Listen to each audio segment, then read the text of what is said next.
خرافات حب الشباب. عندي مشكلتين مهمين. اول واحده بتخص الدايت.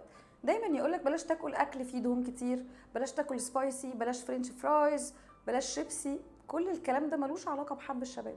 بجد مفيش اي ايفيدنس بيقول ان ده ليه علاقه بحب الشباب.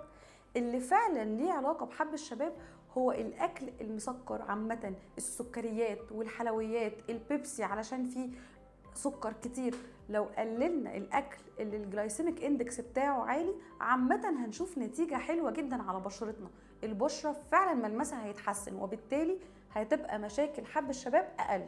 ولكن اي حاجه غير كده خرافات. ونزود عليهم كمان اللبن والشوكولاته، ملهمش علاقه بحب الشباب. تاني مشكله هي مشكله الطحالب البحريه والشاي الاخضر والخميره وما الى ذلك. يعني الحاجات دي يا جماعه ملهاش اي علاقه بعلاج اي مشكله اصلا من مشاكل البشره. ما هي الا حاجات بتديني نضاره، نوع من انواع الريفريشمنت البسيطه. لكن لو عندي مشكله سواء حب شباب او غيره ملهاش اي علاقه. لازم نستخدم منتجات احنا عارفين ان المواد الفعاله اللي فيها فعلا مفيده وبتعالج. غير كده احنا بنعمل ريفريشمنت او نضاره. شوفوا الفيديو كامل على اليوتيوب، وكمان تعملوا سبسكرايب عشان يوصلكم كل جديد. وهستنى اشوف اقتراحاتكم واسئلتكم واجاوبكم عليها. دمتم سالمين.